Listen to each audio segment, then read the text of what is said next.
Hello there, and thanks for watching. If you enjoyed this video, make sure you hit the like button and subscribe if you like lightsabers. For today's video, we're going to go still doing a little bit of catch up. We're going to look at a saber that I ordered in late December 2021. Now, for those of you who are subscribers and watched a lot of my earlier videos, you know that at the end of 2020, after the season 2 finale of The Mandalorian, I was really excited about installing my Roman Props Balance V4.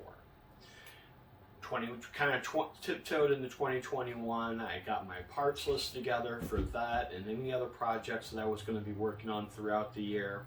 I ordered some parts, mainly just the speakers for all of those projects. And then life happened. We had to move. We had to buy a new house. We moved.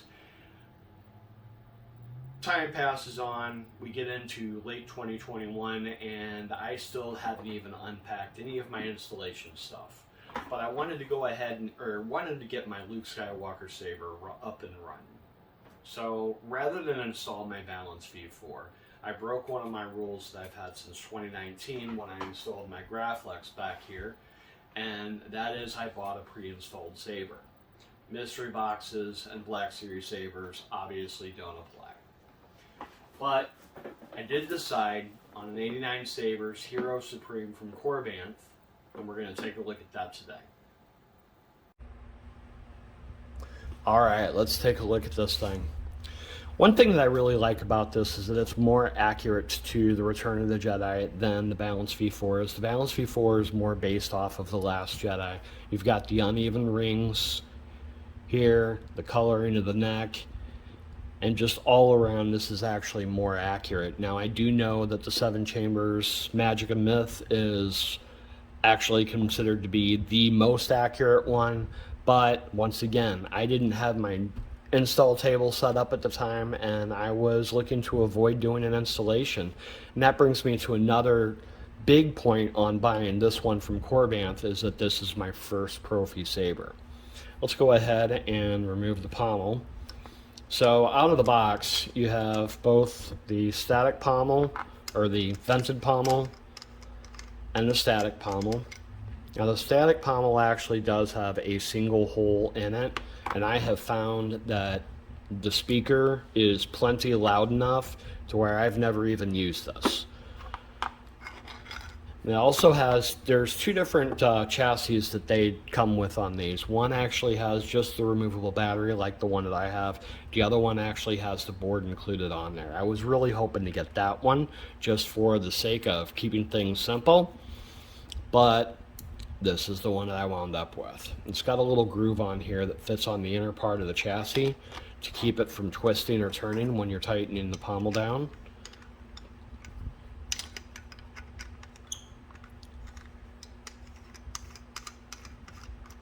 May the Force be with you. And you've got the tri-ring, which is actually in there pretty tight, but I kind of like that about it. I don't like my D-rings and tri-rings flopping around all over the place. I also like having the activation button and auxiliary button on the side instead of on the top. You got the slide open, or the top slides open, and you can actually have a couple of quick buttons here that you can press to change the pattern of the blinking of the green and red arrows.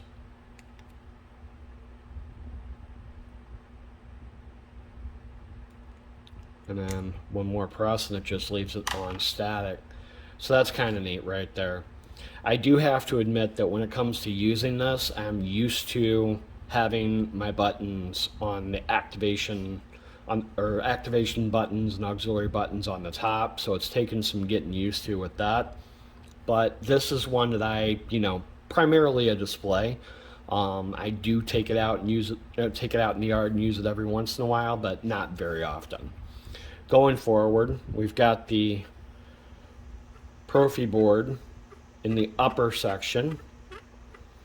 Now, for those who get the other chassis, you don't want to remove the upper section because, let me back up. For those who get get them where the Proffie board is on the same section as the battery, you don't want to remove the or the upper section, because that's going to pull your wires out. This one uses the pogo pins, hilt side, blade side connectors on the inside for connecting it back from the top. Your board's right here, SD card, USB port.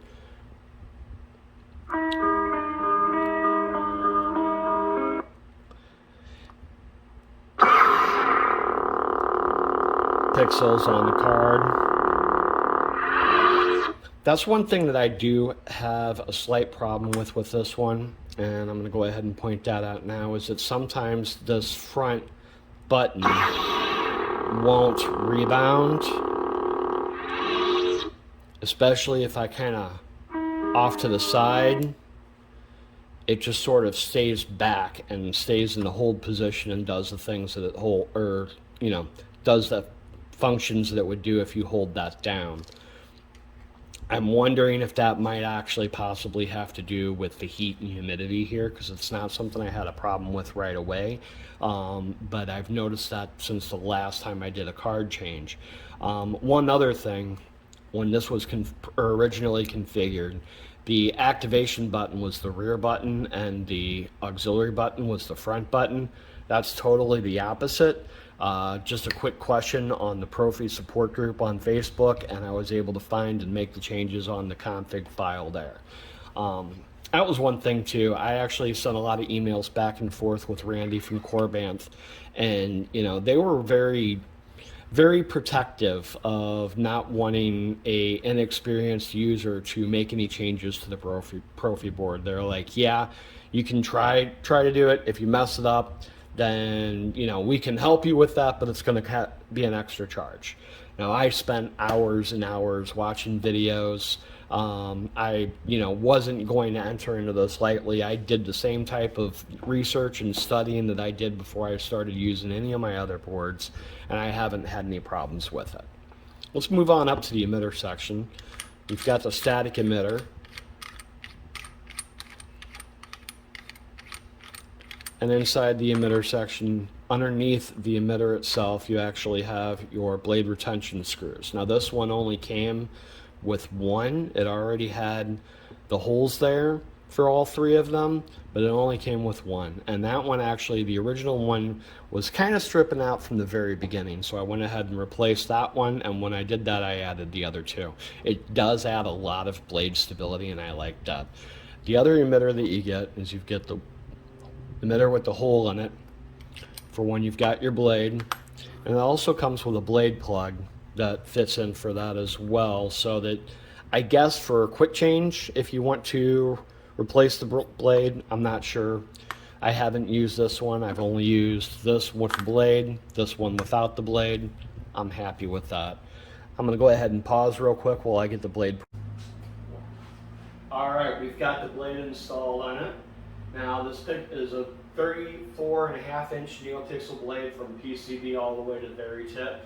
I thought about making my own blade for it using one of the 32.25-inch KR pixel sticks, the V2s. But I've decided not to invest that money in it this time, or just yet, because if you've watched my other videos, you know I prefer a slightly shorter blade. But 32.5 or 34.5 isn't really all that bad.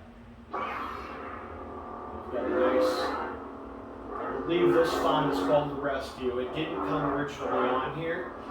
This is one that I added onto it. It originally came with 24 fonts on it. I think I've only got like maybe 8 or 9 on it now. I'm a Jedi, like my father before me. This is the Return of the Jedi font that it came with originally. A little bit more of a deeper base to it.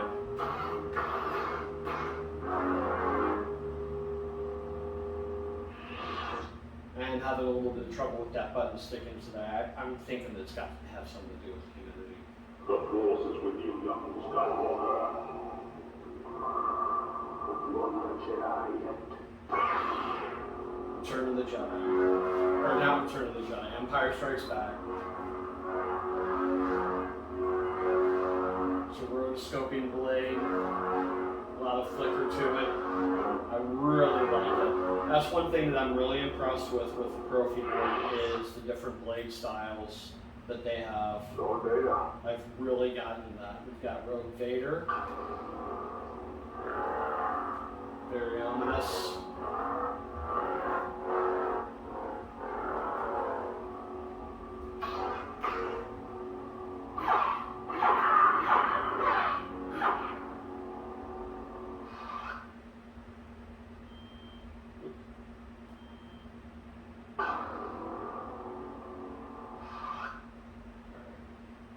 Only a Sith deals in absolutes. Obi-Wan Kenobi for episode 3.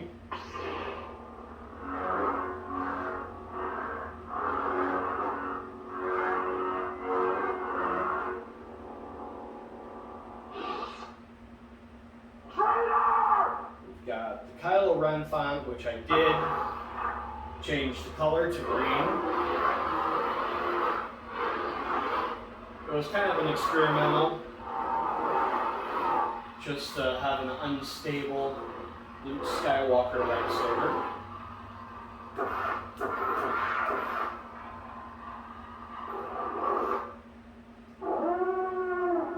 This is a Death Star font, which is kind of fun.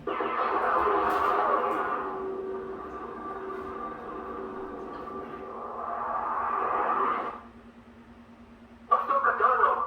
Bo-Katan sent me.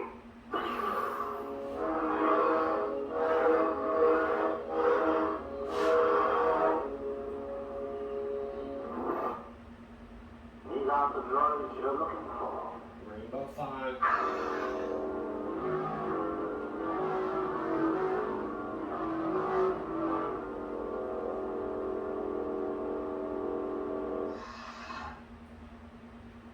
Are you a Jedi? And then back to the rescue. I And one of the things that I did when messing with it is I used the SA22 prop file so that I could change the volume on here.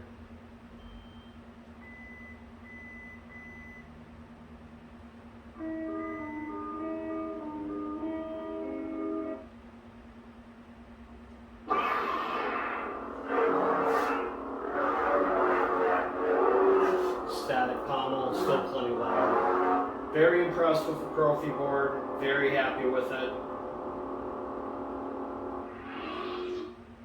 And it's not my only Proffie board, but we'll talk about that later.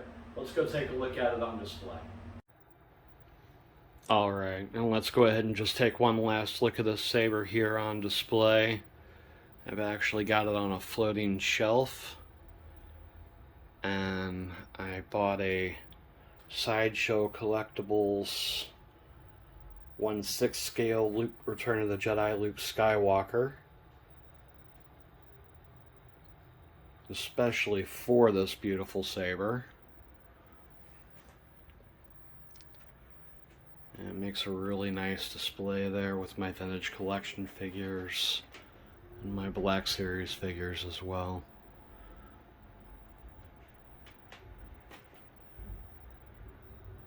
Let me know in the comments if you'd like for me to go ahead and review that Sideshow Collectibles figures or any of my other Star Wars figures.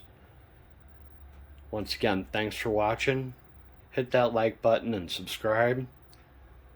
And may the Force be with you.